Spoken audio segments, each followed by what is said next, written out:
Bonsoir, merci de suivre ce soir ce live spécial consacré au programme Grande École de l'EM Normandie et plus spécifiquement à travers une de ses voies d'accès qui est le concours Sésame, donc accessible après le bac.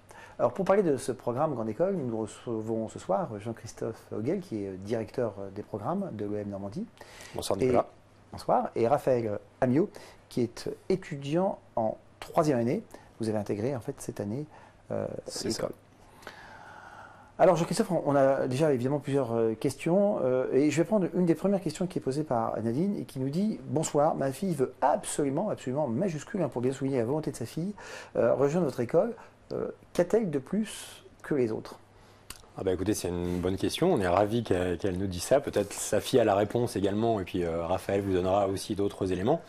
En tout cas, ce qu'on peut dire, c'est que le programme Grande École de l'EM Normandie, c'est un programme qui est à la fois tourné vers l'international, tourné vers les entreprises et la professionnalisation.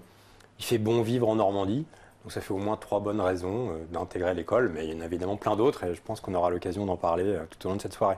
C'était vos 3 raisons, Raphaël? Ça en faisait partie et moi ce qui m'a aussi convaincu, c'était pendant la période d'admissible où j'ai passé mes oraux, où là pour le coup, nous on a pu voir du coup l'ambiance de l'école, comment les étudiants étaient, quelle était l'ambiance générale.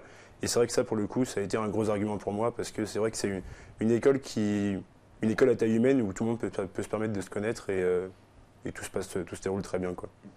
Alors, l'une des spécificités de ce programme Grande École, puisqu'il est accessible après bac, et on reviendra sur les conditions dans lesquelles il est accessible, c'est donc qu'il va durer 5 ans. Alors, comment s'organisent ces 5 années de scolarité? Alors, si on décrit la structure générale du programme, on va dire que la première année, c'est une année où les étudiants qui viennent après leur bac vont découvrir un petit peu les techniques de gestion, le management. Enfin, on va être sur de l'initiation dans un premier temps. Et puis la première année aussi, elle a un objectif important, c'est de préparer les étudiants à leur départ à l'étranger, puisque dès la 2e année, au premier semestre, les étudiants rejoindront l'une des 180 universités partenaires à travers le monde. Donc il y a un premier semestre d'expatriation dès la 2e année. Ensuite, ils nous reviennent et puis on va essayer un petit peu de capitaliser sur cette expérience à l'international au 2e semestre de la 2e année. Puis il y a la 3e année, où là, ce qui est intéressant pour les étudiants qui intègrent l'école, c'est qu'ils vont se retrouver avec des étudiants issus des classes préparatoires et issus des admissions parallèles qui, eux, découvrent le programme et qui arrivent à ce moment-là. Donc il y a tout un échange qui fait la richesse de nos promotions, où on va avoir à la fois ces étudiants post-bac, ces étudiants préparationnaires et les étudiants d'admission parallèle qui donc en 3e année vont découvrir de nouvelles choses, notamment ce qu'on appelle la Smart École. Je pense qu'on aura aussi l'occasion d'en parler à ce moment-là. Et puis 4e année, là à nouveau une expérience d'expatriation, puisque les étudiants en 4e année au 2e semestre partent à nouveau à l'étranger, donc évidemment dans une destination différente de celle de la 2e année. Il y a une possibilité après de faire une année dite optionnelle entre la 4e et 5e année, où les étudiants peuvent partir 12 mois en stage en France ou à l'étranger pour se professionnaliser. Puis dernière année, ils choisissent une option un peu de professionnalisation. C'est à ce moment-là finalement éventuellement que les étudiants vont aller un peu plus vers un certain métier ou vers certains secteurs d'activité. Et donc en fonction du choix de l'option, ils vont aller à Caen, au Havre, à Deauville ou à Paris, là où on a nos options de dernière année. Donc un programme riche où on va énormément les occuper pendant les 5 ans. Une des particularités finalement de ce programme et qui ressort à travers différentes questions qui ont été posées, c'est que finalement, en 3e année, la 3e année est commune à ceux qui viennent aussi bien du concours Sésame que ceux qui viennent de classes préparatoires ou bien ceux qui viennent d'émissions parallèles. Contrairement à d'autres structures où en fait les programmes sont séparés. Voilà. Non, nous on a fait le choix stratégique déjà depuis l'année 2007 de faire plusieurs voies d'accès, mais un seul diplôme à la sortie. Et donc il est clair que les étudiants, quel que soit le concours qu'ils auront passé, auront le même diplôme. Et donc effectivement, la 3e année, la 4e année et la 5e année, c'est finalement un bloc où tous les étudiants suivent le même programme, même si à l'intérieur de ce programme, il y a évidemment de très très nombreux parcours pour pouvoir faire des parcours à la carte en fonction du choix et du projet professionnel des étudiants. C'est votre cas, vous, Raphaël, puisque vous entrez en 3e année, vous vous retrouvez donc dans votre promotion avec des étudiants qui viennent de classes préparatoires, des étudiants qui viennent du bac et puis évidemment des étudiants d'admission sur titre, donc un petit peu de tous les horizons. C'est exactement ça. Nous, en arrivant sur le concours passerelle, du coup, on arrive dans une même promotion, la promotion de 3e année du parcours grande école, où pour le coup, c'est vrai qu'on est mélangé à ceux qui ont accédé à l'école post-bac, donc via le concours Sésame, ou ceux qui sont rentrés après une classe préparatoire. Et c'est vrai que c'est assez intéressant pour nous, parce que du coup, ça nous permet d'échanger avec des personnes qui n'ont pas le même parcours que nous, d'autres qui sont rentrés post-bac connaissent forcément mieux l'école, ceux qui sont rentrés en classe préparatoire ont des connaissances peut-être plus pointues sur des choses que nous on ne maîtrise pas forcément. Et voilà, je pense que c'est le mix de tout ça qui fait qu'on ait une promo qui avance et qui sait travailler ensemble, quoi. L'aspect international de l'école, c'est un aspect qui vous intéressait? Ah oui, pour le coup, oui, parce que c'est vrai que dans les études de commerce, on ne peut pas faire des études de commerce sans forcément parler international. Et du coup, c'est vrai que l'UM Normandie a quand même une grosse branche internationale. Et c'est vrai que ça, c'est vraiment intéressant pour nous tous. Surtout qu'en plus, comme l'a dit Jean-Christophe tout à l'heure, on part en tout 6 mois, 2 fois 6 mois en semestre à l'université. Et du coup, à l'étranger. Et du coup, c'est vrai que ça, pour moi, c'est vraiment un plus du programme et c'est des grosses expériences, je pense. Christophe, on a plusieurs questions pour revenir sur la voie d'accès du concours Sésame. Alors, on a aussi plusieurs questions sur l'organisation du concours Sésame, mais on y reviendra plus tard. Question, pourquoi est-ce que l'accès à ce programme se fait en dehors d'APB? Écoutez, je dirais pour l'instant, c'est un choix qu'a fait la Banque Sésame. C'est pas seulement l'EM Normandie, on va dire, qui est dans cette configuration-là, mais l'ensemble des écoles de Sésame, tout comme d'ailleurs l'école Access, qui est la banque Access, qui est dans la même situation. On va dire pour le moment, on n'a pas trouvé intérêt à aller dans APB à ce stade. C'est pas une volonté affichée à moyen terme. Peut-être les choses évolueront. Pour le moment, c'est pas le cas. Tout simplement parce que je dirais la notoriété de nos écoles est sans doute suffisante pour que les étudiants puissent aussi s'inscrire en dehors d'APB. Il reste encore de nombreuses formations dans le management ou dans la gestion, mais aussi dans plein d'autres domaines où les choses peuvent se faire en dehors d'APB. Donc c'est pas, je dirais, une obligation absolue de passer par APB pour aller dans l'enseignement supérieur encore aujourd'hui. L'une des particularités du concours Sésame, c'est de réunir des écoles à forte vocation internationale. Alors dans ces écoles à vocation internationale, finalement, qu'est-ce qui vous distingue des autres? Est-ce que vous êtes un peu plus international, un peu moins? Est-ce que vous avez une pratique de l'international différente des autres? Écoutez, ça je dirais peut-être c'est aux candidats de regarder un petit peu les programmes des différentes écoles. Nous, on pense que les autres écoles de Sésame font aussi des choses qui sont très très bien. Simplement, nous, effectivement, à l'international, il y a la possibilité sur un programme en 5 ans, puisque à l'intérieur de Sésame, comme vous le savez probablement, il y a des écoles en 4 ans et des écoles en 5 ans, donc certaines qui sont plutôt des bachelors, on va dire, quand nous, on est sur du 5 ans grade de master, ce qui je dirais, une différenciation importante pour l'EM Normandie. Et donc, à l'intérieur de ces 5 années, les étudiants, à minima, partent de manière obligatoire en 2e et en 4e année.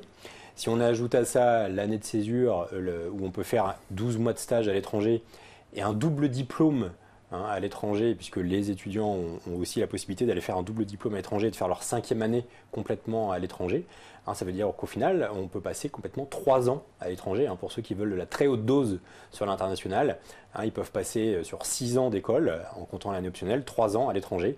Et donc là, évidemment, sur un CV, ça sera extrêmement vendeur par rapport aux entreprises qui ont cette vocation internationale. Dorian vous demande si vous n'acceptez que les premiers de classe. Pas particulièrement, non. Je dirais le concours, c'est ça qui fait, je dirais, toute la beauté d'un concours. C'est que les élèves, lorsqu'ils passent Sésame, on ne veut pas savoir, nous, quelles ont été leurs notes en première, en terminale. Je dirais, c'est l'égalité des chances. Chacun passe les mêmes épreuves à l'écrit, puis ensuite à l'oral. Donc, de fait, il y en a certains qui peuvent être des premiers de classe. Mais je dirais, quelqu'un qui travaille bien le concours, qui est seulement moyen de classe, a toutes ses chances de réussir ce concours. Il n'y a absolument pas de discrimination de ce côté-là. Alors vous, Raphaël, vous êtes entré par un autre concours, vous étiez dans les meilleurs de votre IUT, vous étiez... J'étais dans le premier quart. Donc on était 70. Et oui, donc au final, je me suis pas mal débrouillé en DUT, mais c'est vrai que comme l'a dit Jean-Christophe, l'avantage du concours, c'est que justement le classement final va être au final fonction du niveau des autres et de notre implication, nous, dans notre travail. Après, c'est vrai que si on se prépare au maximum pour le concours, il n'y a aucune raison de ne pas l'avoir. Charles demande quelle est la différence finalement entre les 3 premières années du programme, quand on entre par le concours Sésame, et les bachelors que vous pouvez proposer, qui ont aussi une dominante internationale. Quelle est la vraie différence Alors ça, c'est une très bonne question. Je dirais on est sur 2 parcours, alors là par contre qui sont vraiment différents entre le bachelor et la grande école. sur le programme grande école, donc on passe le concours, on fait les 5 ans, il n'y a pas de diplôme intermédiaire, on sort avec le grade de master, mais en même temps, on n'a jamais repassé un seul concours tout au long des 5 ans. Hein. Une fois qu'on a passé Sésame, qu'on est intégré dans l'école, hein, toutes les voies à l'intérieur du parcours s'offrent à nous. Sur les 3 premières années, hein, effectivement, la structure du programme est assez différente. Hein. Les étudiants partent en 2e année, alors dans le bachelor, ils partent une année complète à l'étranger. Enfin, il y a des différences. Ce n'est pas les mêmes cours, ce n'est pas les mêmes profs. Même si on a fait le choix par contre que ce soit dans le même espace, hein, donc les étudiants bachelor et les étudiants programme grande école se côtoient hein, dans l'école, à la cafétéria, dans les soirées, dans la vie associative. Donc là, il y a évidemment dans le réseau des diplômés aussi, ils se côtoient sans problème. Par contre, hein, au niveau des cours, là c'est différencié, hein, c'est pas la même chose, sachant que là le bachelor par contre, à l'issue, ils ont un diplôme et après, éventuellement, ils peuvent travailler et s'ils veulent continuer en grande école pour un master grande école, il faudra repasser un concours. Alors Quentin vous demande si les étudiants qui ne viennent pas de classe prépa n'ont pas finalement du retard par rapport aux préparationnaires et particulièrement en 3e année. Alors, vous pouvez aussi répondre Raphaël puisque vous le voyez au quotidien. Du coup, c'est ce que par rapport aux avantages du concours, justement d'arriver à intégrer des personnes qui viennent de différents concours, c'est qu'au final, même si on vient d'univers différents, de prépa, directement du bac ou d'un IUT ou d'un BTS, on a quand même vu en globalité, en tout cas, les mêmes matières et les mêmes choses. Après, du coup, l'avantage de l'EM Normandie, c'est qu'au début de l'année, justement, on a quelques semaines de ce qu'on appelle remise à niveau, qui est juste en fait un état des lieux des connaissances de chacun et qui permet du coup de savoir où est-ce qu'on en est par rapport au reste des personnes avec qui on va travailler et surtout si jamais on a des difficultés dans une matière, de se remettre à niveau et du coup d'intégrer le programme justement avec les mêmes connaissances que tout le monde. C'est votre sentiment, Jean-Christophe ? Alors voilà, moi avec mon regard de pédagogue, hein, ce que je dirais, c'est qu'effectivement, lorsque les étudiants intègrent le programme, ils ont des profils assez différents, hein, les post-bac, les prépas, les admissions parallèles. Mais nous, en fait, c'est ce qu'on recherche. On cherche une promo avec une forte diversité. Hein, et donc, on est très intéressé d'avoir des étudiants bacheliers, prépa ES, prépa S, et puis BTS, DUT, licence à l'université, bachelor, puisqu'on a aussi on intègre par les bachelors. Donc, en fait, on a une vraie diversité. Chacun a ses atouts qui ne seront jamais perdus hein, tout au long du parcours. Mais ce qu'il faut voir aussi, hein, c'est que finalement, l'école et le programme, c'est à l'image de ce qui se passe dans les entreprises. Hein, les entreprises cherchent aussi différents talents, des gens certains sont plus créatifs, certains sont plus analytiques, certains sont plutôt leaders, d'autres sont plutôt suiveurs, d'autres aiment bien le travail en équipe, d'autres sont plutôt un peu solo, etc. Donc tout ça, hein, on l'a au sein de l'école. Et puis le juge de paix, c'est l'entreprise à la sortie hein, qui embauche nos étudiants. Et ce qui est très intéressant, hein, c'est qu'à la sortie, justement, nos étudiants, en fonction de leur parcours, vont, je dirais, améliorer leurs points faibles hein, quand ils rentrent à l'école. Et donc, au final, lorsqu'ils embauchent un étudiant au programme grande école, c'est un étudiant EM Normandie. Et à vrai dire, ils se fichent à ce moment-là de savoir si c'est un sésame, si c'est un prépa ou si c'est une admission parallèle. Ce qui compte, c'est l'étudiant, c'est le potentiel. Une question pour vous, Raphaël de Loa, qui nous demande qu'est-ce que tu penses du programme, qu'est-ce qui t'a le plus intéressé dans les matières que tu as démarré depuis quelques mois, et ce que tu faisais avant l'EM Normandie. Alors du coup, avant l'EM Normandie, je vais reprendre dans l'ordre. Dans l'EM Normandie, j'ai fait du coup un DUT technique de commercialisation, qui du coup m'a permis d'avoir les connaissances nécessaires du coup pour continuer les études de commerce et avoir des bases solides pour pouvoir continuer ces études. Du coup, donc après, j'ai donc intégré l'EM Normandie là, en septembre 2013. Et ce qui m'a vraiment plu dans cette école, c'est, comme j'ai déjà pu le dire tout à l'heure, c'est vraiment l'aspect international. Le fait qu'on avait vraiment beaucoup de choix mis à disposition et que, notamment au niveau des destinations, on a plus de 180 destinations et le service international, tous les jours, régulièrement, nous envoie des mails pour nous dire qu'ils ont signé de nouveaux partenariats. Et voilà. Ça fait qu'au final, on a vraiment beaucoup de choix et pour des cultures qui nous intéressent, pour même des pays émergents qui peuvent peut-être nous intéresser pour travailler à l'étranger et tout ça. Et donc ça, je pense, moi, c'est vraiment le gros point qui m'a intéressé. Et voilà. Et autre question, quelles sont les matières que vous avez préférées ou que vous préférez ? Alors moi, je suis très axé finance. Moi, je sais que ça plaît pas à tout le monde, mais non, moi, je suis très attiré par les matières, on va dire un peu plus scientifiques, où notamment la finance d'entreprise, tout ce qui est fiscalité et des choses comme ça. Alors pour préciser, Claire demande quelles sont les matières enseignées. Ça dépend évidemment des années. Alors évidemment, ça dépend des années. Hein. Il y a une grande diversité dans les matières. L'approche pédagogique, hein, c'est que le programme est un programme généraliste. Donc je dirais par rapport à ce que disait Raphaël tout à l'heure, c'est intéressant d'avoir l'idée par exemple d'aimer la finance, l'audit, mais moi ce que je dirais à Raphaël du coup c'est intéressez-vous quand même aussi au management, aux techniques de vente, au marketing, à l'économie, au droit. Parce qu'en fait, ce que recherchent aujourd'hui les entreprises, c'est des gens justement qui ont ce regard global. On n'est pas là pour faire des hyper spécialistes d'un domaine, on est là pour faire des gens qui sont des chefs de projet, qui ont un regard global, qui sont capables d'appréhender le monde dans toute sa diversité.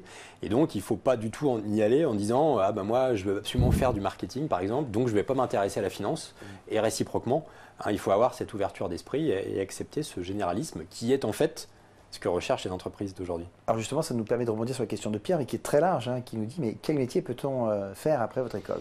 Une grande palette, j'imagine. Alors il y a une grande palette, il y a évidemment plein de gens chez nous qui peuvent travailler aussi bien sûr dans les métiers de la vente, dans les métiers du marketing, dans les métiers de l'audit, dans la banque, dans la grande distribution, dans les nouvelles technologies. Il y en a qui créent leur entreprise, qui reprennent des entreprises. Il y en a qui travaillent dans les ressources humaines, il y en a qui travaillent dans la logistique. Donc vous voyez qu'on a des parcours très très différents et je dirais c'est là où on va dire que les écoles de management mènent à tout. On a même des parcours un peu plus originaux de gens qui vont finalement travailler dans le métier des arts, qui vont travailler dans la culture, qui vont travailler dans le sport. Donc au final il suffit de regarder un petit peu l'annuaire des diplômés et on se rend compte à quel point l'école mène à tout. On a une question, on vous demande de préciser ce qu'est le concept de la Smart École. C'est l'école chic? L'école des petites voitures? Non. C'est un concept, on va dire justement quelques minutes avant d'arriver pour cette émission ce soir. J'étais chez Apple France où on présentait devant tout un parterre de gens très intéressés par ce sujet justement ce qu'était la Smart École. Donc la Smart École, c'est une évolution pour l'école. C'est de dire on va utiliser le numérique, ce qui permet le numérique, les nouvelles technologies, pour à la fois changer ce qui peut se passer dans une salle de cours. Donc on a changé le mobilier dans les salles de cours, on n'est plus dans des rangs mais dans des îlots. Ça vous le voyez concrètement, Raphaël? C'est ce que je vis au quotidien, moi, ça. C'est exactement ce genre de configuration qu'on a pour nos cours. Et du coup, comme disait Jean-Christophe, tout l'agencement de la pièce a été refait de manière à ce qu'on ne soit plus dans un cours, on va dire, classique, et qu'au final les tables soient en ligne et que le prof dispense son cours. Non, on est vraiment, comme l'a dit Jean-Christophe, dans une espèce d'îlot où au final tout est fait pour que justement il y ait de l'interaction entre les élèves et entre les profs. Donc c'est vraiment notre manière de travailler et c'est beaucoup plus attractif, moi je trouve. Alors je vous ai interrompu sur votre... Non, tous les élèves ont eu à disposition donc une tablette en 3e année du programme Grande École. Donc on a déployé 450 tablettes en cette rentrée dernière 2013 et donc on va poursuivre évidemment ça. Et donc les profs ont travaillé sur leur technique pédagogique, chacun à sa manière à repenser un petit peu son cours pour pouvoir aller sur des choses qui sont des ressources électroniques, qui sont à disposition dans une plateforme qu'on appelle la Schoolbox. C'est de la co-construction, c'est du coworking, c'est du travail à distance, c'est des quiz qu'on peut faire aussi sur tablette. Donc il y a un petit côté qui peut être un peu ludique d'une certaine manière, mais on n'est pas là non plus dans une logique purement, on va dire, gadget. Il faut savoir aujourd'hui que dans la réalité des entreprises, je reviens souvent aux entreprises, mais c'est que on est des entreprises qui ont plusieurs sites, qui travaillent à distance. Le management à distance, c'est quelque chose qui est important, et donc c'est extrêmement fréquent aujourd'hui d'être amené à travailler sur du multisite, des gens qui sont à l'étranger, des gens qui sont en France, et donc ces techniques-là permettent aussi de générer des compétences par rapport à ces aspects-là, et donc c'est très très regardé, et donc l'école fait office un peu de laboratoire par rapport à ce sujet. Et donc là aussi on est content d'avoir ce côté un peu pionnier qui est un des gènes de l'école. Vous attendiez à ça, Raphaël, quand vous avez intégré l'école? Du coup, vous attendiez? C'est vrai que en dehors une fois qu'on n'a pas eu de premier contact avec l'école, c'est vrai que la Smart École n'est pas forcément un point qu'on comprend tout de suite. C'est vrai que c'est quand même énormément de choses où voilà, on nous parle d'une révolution au niveau de l'enseignement, mais c'est vrai qu'en pratique, je pense qu'on peut vraiment comprendre ce que c'est uniquement quand on le pratique, et moi c'est ce que j'ai découvert cette année. Et du coup j'ai découvert ça pendant la période toujours d'admissible, où là voilà, on a commencé à nous en parler un peu plus concrètement, et comme c'est un projet qui est tout nouveau, ils n'avaient pas forcément d'exemple à nous montrer. Mais là, moi qui le pratique tous les jours, c'est vrai que c'est vraiment agréable et c'est vraiment un plus de l'école. Question toujours pour vous, Raphaël. Il y a combien d'étudiants dans votre promo, et on vous demande comment vous vous investissez dans la vie de l'école? Alors, en 3e année, on est environ 300. Donc on est réparti en 5e de promotion, ce qui fait qu'on évite d'avoir quand même des trop gros groupes. Et après, au niveau de mon implication du coup dans l'école, nous, on a l'EM Normandie en 3e et en première année, des projets pédagogiques à réaliser au courant de l'année. Donc il y a un projet qui est mené à bien en coopération entre des premières années et des troisième années. Et c'est vrai que pour le coup, ce projet nous fait nous investir dans la vie de l'école parce que de toute façon, il va falloir que soit qu'on arrive à trouver des gens pour nous aider, pour organiser des soirées, pour faire des récoltes de fonds par exemple, ou alors se référer aux associations, les bureaux qui sont en place, pour profiter de leur réseau, profiter de tout ce qu'ils peuvent nous mettre à disposition. Plusieurs questions sur le financement. On nous demande combien ça coûte. Alors à la limite, on peut aller sur le site de l'école. Et est-ce que la formation est accessible en alternance ? Alors voilà, donc sur le financement, hein, ça aussi c'est une très bonne question. Je comprends tout à fait que lorsqu'on est un bachelier et la famille, hein, on se pose des questions sur, on part sur 5 ans, comment on va financer tout ça. Hein, et donc, je dirais déjà le premier élément, hein, qu'il faut avoir en tête, hein, c'est de se dire que c'est un acte d'investissement, hein, une grande école, l'EM Normandie en particulier, hein, c'est pas un acte de consommation, c'est bien on investit sur l'avenir. Hein, il faut regarder un petit peu à la sortie le temps que va mettre un étudiant, un diplômé de chez nous à trouver un emploi, son salaire, ses évolutions professionnelles à 3 à 5 ans. Hein, donc là, on a tout un tas de statistiques, hein, sur ce sujet-là, hein, qui sont des statistiques qui ont été, validés par des organismes extérieurs, hein, qui sont complètement indépendants et qui valident ce genre de choses. Effectivement, à l'école, l'alternance, c'est quelque chose qu'on a beaucoup développé, qu'on continue de développer. Et donc, les 2 dernières années du programme sont accessibles totalement en alternance. Donc, si vous avez un contrat d'apprentissage ou un contrat de professionnalisation sur les 2 dernières années, ça veut dire que vous êtes salarié d'une entreprise, que vous percevez un salaire, que les frais de scolarité vont être pris en charge par plus par l'étudiant en tout cas, par l'entreprise et puis par des organismes de financement. Donc on peut déjà se dire que les 2 dernières années peuvent être, hein, complètement financées selon ce mode d'apprentissage. On a aussi à l'école un certain nombre de choses. On a des fonds d'aide pour des étudiants quand ils rencontrent des difficultés importantes. On peut se prêter caution pour des prêts bancaires. On a des associations étudiantes qui sourcent des emplois, des petits jobs étudiants et qui les proposent en particulier, hein, aux étudiants qui sont éventuellement dans des difficultés économiques plus importantes. Donc voilà, donc on va dire qu'il y a des solutions, hein, qu'on a énormément travaillé. Bien sûr, on a aussi pas mal d'étudiants qui sont finalement boursiers, hein, au niveau de l'EM Normandie, hein, on a pas mal d'étudiants boursiers, donc il y a les bourses aussi. Donc voilà, il y a plusieurs possibilités, hein, pour le faire, sachant que le fait d'être dans l'école, évidemment, hein, donne un crédit supplémentaire, hein, vis-à-vis des prêteurs potentiels. Hein, donc là, on fait tout pour accompagner de ce côté-là. Et je pense que peut-être Raphaël pourra le confirmer, puisque vous êtes au contact direct dans ces situations. C'est ça, et puis on a aussi également le service à l'étudiant, qui du coup a négocié énormément de choses avec différentes entreprises, ne serait-ce qu'avec les banques pour négocier par exemple des taux d'intérêt pour les prêts étudiants, également dans les assurances pour tout ce qui est assurance habitation. Et c'est vrai qu'on se sent vraiment encadré quand on arrive dans l'école parce qu'on sait qu'il y a des choses qui ont été mises à notre disposition pour pouvoir nous aider sur des sujets où on n'est pas forcément à l'aise par exemple. Loïc vous demande si vous pensez faire de l'alternance sur les 2 prochaines années. Alors j'y songe, je le ferai sans doute pas sur les 2 prochaines années parce que étant donné que je viens d'intégrer l'école, j'aimerais quand même partir à l'étranger l'année prochaine, donc du coup je pense que je vais vraiment partir l'année prochaine. Mais par contre sur la 5e année, pourquoi pas, c'est vrai que je l'envisage. Et puis c'est vrai que ça apporte un plus sur notre diplôme, et même pour nous c'est quand même une expérience qui est quand même pas négligeable. Plusieurs questions sur l'international. Est-ce qu'on peut partir, alors quand on vient évidemment du concours Sésame, est-ce qu'on peut partir à l'international dès la première année ? Et au total, on peut passer au maximum combien d'années ou de semestres à l'international sur les 5 années de scolarité ? D'accord. Alors donc du coup, c'est pas en première année que ça se passe, mais donc en 2e année, hein, que les étudiants du concours Sésame partent pour un semestre complet d'expatriation. Donc il y a un semestre complet d'expatriation en 2e année, un semestre complet d'expatriation en 4e année. Hein, donc ça veut dire qu'il y a déjà donc 1 an complet à l'étranger. Obligatoire chez des partenaires donc étrangers. Donc c'est des semestres universitaires où il faut valider des crédits. Et puis si vous ajoutez à ça l'année optionnelle et le double diplôme à l'étranger, donc on peut au total faire 3 ans complets à l'étranger. Est-ce qu'il est possible de faire une année de césure ? Oui. Tout à fait, c'est optionnel, comme son nom l'indique, c'est absolument pas obligatoire. Mais entre la 4e et la 5e année, les élèves ont tous la possibilité de faire cette année de césure. Et de fait, de plus en plus le font. Nous, on la conseille en tant que pédagogue, puisqu'on sait que du coup, ça donne un élément supplémentaire de CV quand vous pouvez justifier de 12 mois d'expérience professionnelle entre la 4e et la 5e année dans une entreprise ou des entreprises. Et évidemment, vous n'êtes pas seulement jeune diplômé, vous êtes jeune diplômé avec expérience. Mais c'est vous qui acceptez le projet, comment ça se passe ? Disons que oui, il y a un processus de validation en interne à l'école, puisque c'est quand même des stages qui doivent être des stages d'assez bon niveau. On ne veut pas que les étudiants en 4e année partent sur des choses ultra basiques.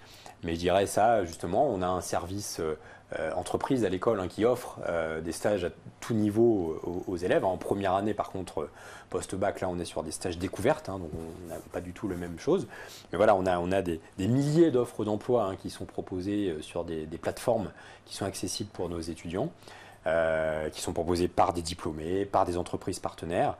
Donc il n'y a pas de souci particulier par rapport à ça.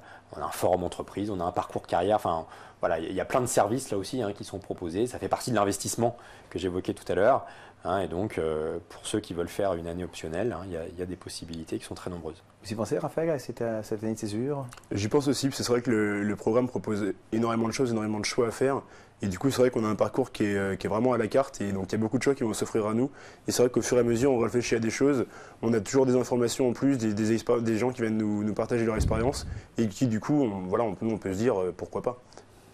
Plusieurs questions sur le niveau de langue. On vous demande combien d'heures de cours de langue, potentiellement de cours d'anglais sûrement, vous avez par semaine ? Alors sur les premières années, on va vraiment mettre l'accent sur les langues parce que pour le coup, étant donné que les étudiants partent à l'étranger dès la 2e année, il faut quand même que leur niveau de langue soit cohérent avec leur départ. Du coup, ils vont avoir 6 heures de LV1 sur les 2 premières années de leur cursus. Donc c'est quand même un gros volume d'heures, mais pour qu'ils aient justement les compétences nécessaires. Par semaine. Par semaine, oui.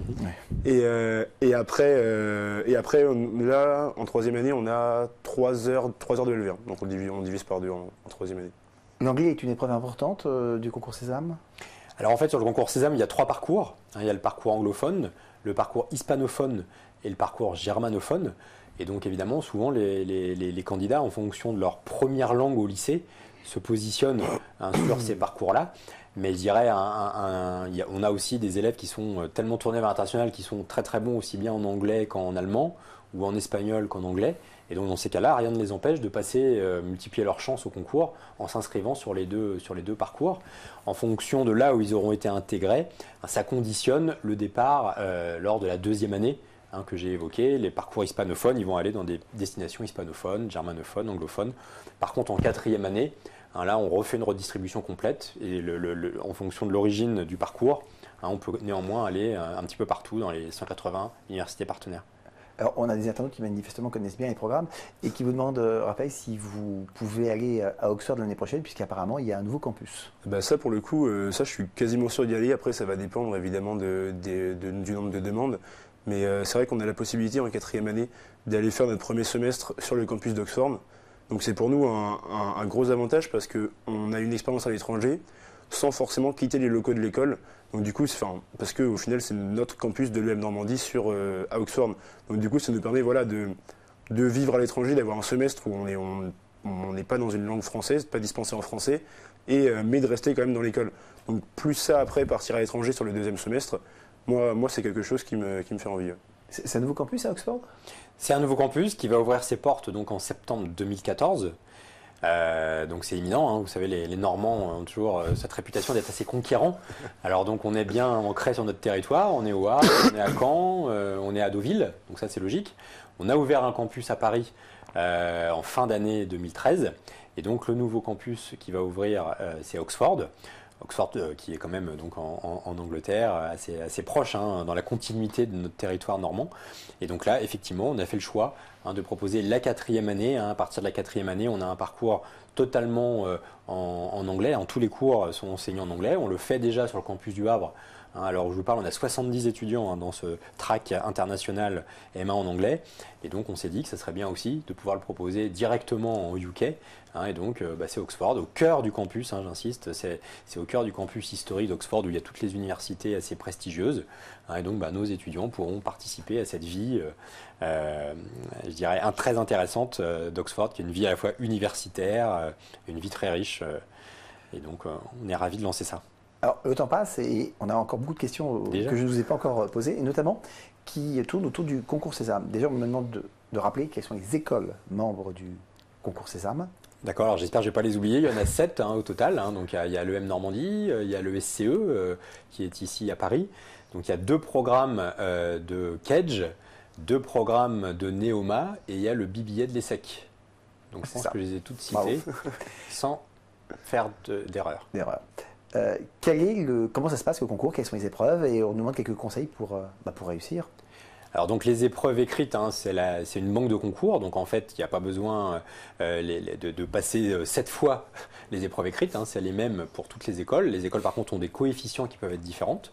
Donc les épreuves, il y a une épreuve d'analyse et de synthèse, il y a une épreuve de logique, il y a 2 épreuves de logique, puis ensuite il y a des épreuves de langue, donc tout ça c'est les épreuves écrites. Donc je dirais à partir du moment où on est dans une logique où on est en terminale et puis qu'on suit une filière, on va dire ES, S ou L, ça correspond au programme qui est en vigueur dans ces filières-là. On fait à l'école des journées de préparation à l'écrit, donc on conseille aux étudiants qui, je dirais, s'inscrivent à Sésame et qui veulent multiplier leurs chances de réussite, de venir participer à l'une des journées de préparation à l'écrit. Ça aide beaucoup, puisque là, on va faire du coaching en vous présentant les épreuves les unes après les autres et en vous donnant quels sont les facteurs clés de succès dans ces épreuves. Et puis ensuite, une fois qu'on est admissible, qu'on a franchi le premier cut, qu'on a franchi donc ces premières épreuves, alors on passe sur la phase orale. Et donc là, à l'oral, par contre, là, il va falloir venir physiquement dans chacune des écoles dans lesquelles on est admissible. Et donc là, il y a des épreuves orales, un entretien de motivation et de personnalité, et puis entretien de langue, qui sont donc la touche finale pour pouvoir être admis dans l'école. Mégane vous nous demande si vous avez des conseils pour les entretiens de motivation pour les... Oui, alors ça, évidemment, là aussi, on a des journées de préparation donc aux oraux qui existent aussi et qu'on conseille aussi aux étudiants. Ils vont sur notre site internet, ils auront les dates très précises qui seront données. On en fait aussi un peu sur nos différents campus, donc quel que soit le lieu, c'est assez facile d'y accéder. Et donc les conseils, surtout, c'est le côté naturel. C'est-à-dire que pour nous, lorsqu'on évalue un étudiant dans un entretien de motivation, on a envie de savoir quel est son potentiel, quelles sont ses motivations à intégrer à l'école, quel est son parcours.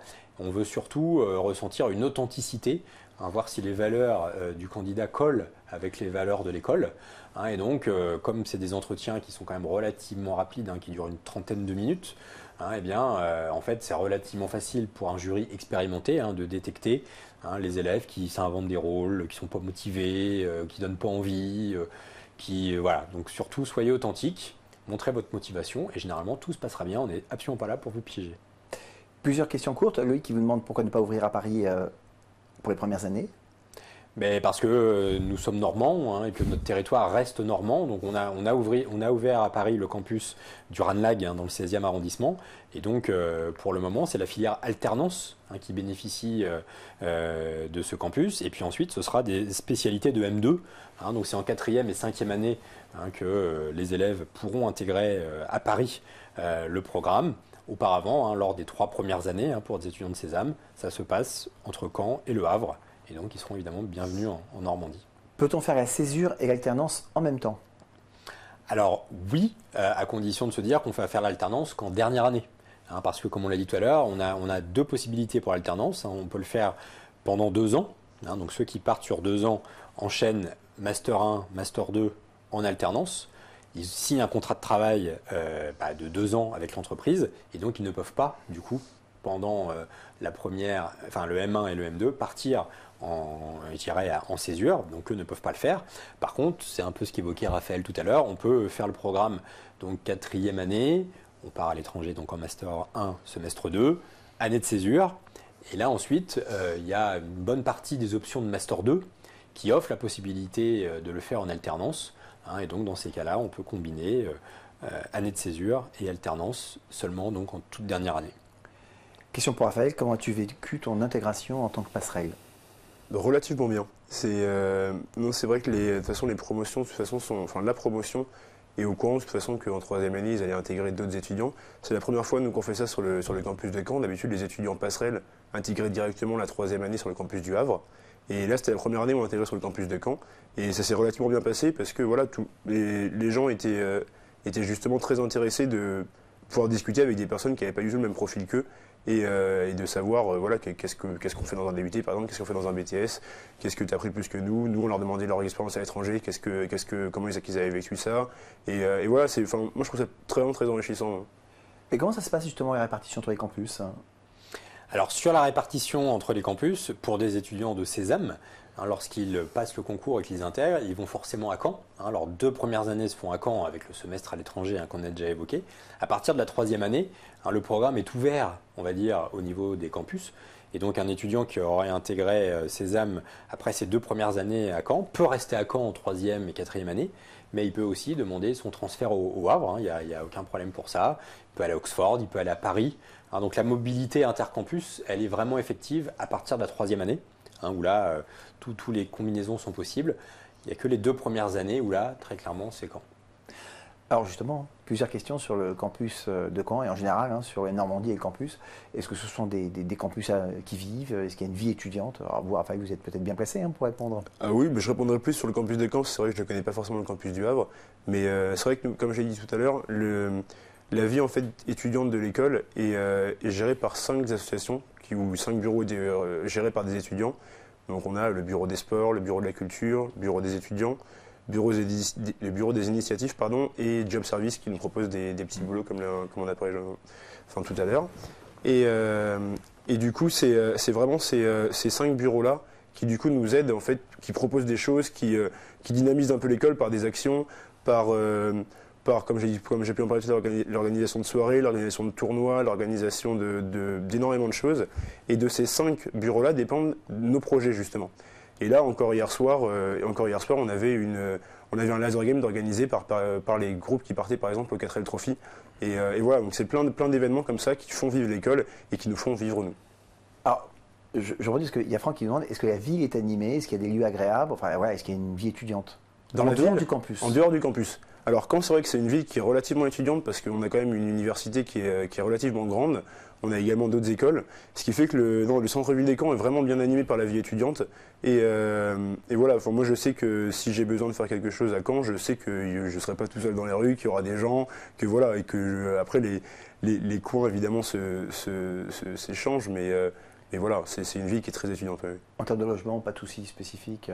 Il n'y a pas de souci spécifique. Là aussi, on a des services pour aider les étudiants à trouver leur logement lorsqu'ils arrivent au niveau de Caen ou quand ils arrivent au Havre. Je dirais, en fait, si c'est une inquiétude d'un des internautes qui nous regarde ce soir, c'est de le rassurer par rapport à ça. Il y a beaucoup de choses à faire, que ce soit à Caen, que ce soit au Havre, sur les campus et dans les villes. Le problème principal devient plutôt de se dire, ce soir, qu'est-ce que je fais? J'ai au moins 3 choix de soirées différentes et laquelle je vais choisir plutôt qu'autre chose. Donc il n'y a pas de problème par rapport à ça. Il y a vraiment une vie très riche. Et voilà, les étudiants, la problématique principale, c'est de faire les arbitrages entre temps libre et temps de travail et temps d'école. Et bon, ils y arrivent et on les accompagne pour ça. Ce live va toucher à sa fin, mais il y a encore une dernière question qui touche finalement une question qui est très importante, qui est l'intégration professionnelle. Tout à l'heure, vous avez parlé de l'intégration professionnelle, on a parlé des métiers. Est-ce qu'on peut dire vraiment qu'aujourd'hui, en intégrant un cursus comme le vôtre, en 5 ans, la probabilité de trouver un emploi, de faire une carrière intéressante est vraiment très importante? Oui, évidemment. Là, on va dire, on prépare nos étudiants vraiment à ça. C'est ce qui fait la valeur ajoutée d'une école comme la nôtre. C'est de les mettre en situation pour qu'ils soient capables, lorsqu'ils sortent de l'école avec leur diplôme, d'être très facilement employables. Leur employabilité est fondamentale. Donc nous, évidemment, on a une proximité très forte avec les entreprises à l'école. Je dirais garantie par cela également par le réseau des diplômés. On n'en a pas parlé, mais on est une très vieille école. On a été créé en 1871, donc on a un réseau de diplômés vivant très important. Et donc, je dirais, on met en situation nos étudiants, on leur propose des stages, il y a l'alternance. Et puis, il y a quelque chose qui est très important pour nous, qu'on appelle le parcours carrière. qui fait qu'on va dire qu'on fait en sorte que les étudiants aient une réflexion sur à la fois ce qu'ils sont, ce qu'ils aimeraient être, leur projet professionnel. Il y a tout un coaching qui se fait, il y a des cours, il y a des coachings individualisés, ils passent des tests pour savoir là où ils sont finalement le plus aptes sans doute à travailler. Et donc on travaille beaucoup cette dimension-là, on a des consultants qui les suivent tout au long de leur cursus. On a un forum, voilà, on a beaucoup d'offres d'emploi et de stages. Et voilà, c'est avec cette proximité-là que l'école démultiplie, on va dire, cet accompagnement. Et c'est ce qui nous permet d'avoir des statistiques qui sont vraiment très intéressantes, qui font qu'on a toujours de plus en plus d'étudiants et de candidats et de familles qui se dirigent vers nous. Et donc, ce qui prouve bien que, je dirais, ça ne s'invente pas et que cette valeur ajoutée-là, elle est bien réelle. Alors on va prendre une dernière question de Max pour Raphaël, qui nous demande si les partiels sont vraiment différents de ceux que vous avez pu connaître à l'IUT en termes de difficultés. De toute façon, qu'on soit à l'IUT ou qu'on soit en école de commerce, de toute façon, les partiels, c'est toujours basé sur le travail. C'est-à-dire que si de toute façon on a suivi, ça va être un peu rébarbatif ce que je veux dire, parce qu'ils ont déjà dû l'entendre, mais si on travaille régulièrement et qu'au final on arrive devant les partiels sans forcément être inquiet, parce qu'on a travaillé régulièrement pendant le semestre, il n'y a aucun problème. Là, je viens d'avoir les résultats aujourd'hui, comme quoi j'avais validé mon semestre. Félicitations. Je vous remercie. Mais voilà, on a nous un contrôle continu en milieu de semestre pour essayer de voir où est-ce qu'on en est justement, si on a un peu de retard, si on est bon ou s'il faut qu'on travaille un peu plus. Et voilà. Mais les partiels ne sont pas très différents de ce que moi j'ai vécu en DUT. Ça reste un examen de fin de semestre. Eh bien, ça rassurera les internautes. Raphaël Amiot, Jean-Christophe Auguel, merci d'avoir répondu aux questions des internautes et de la rédaction. Et rendez-vous pour de prochains lives sur Studyrama TV.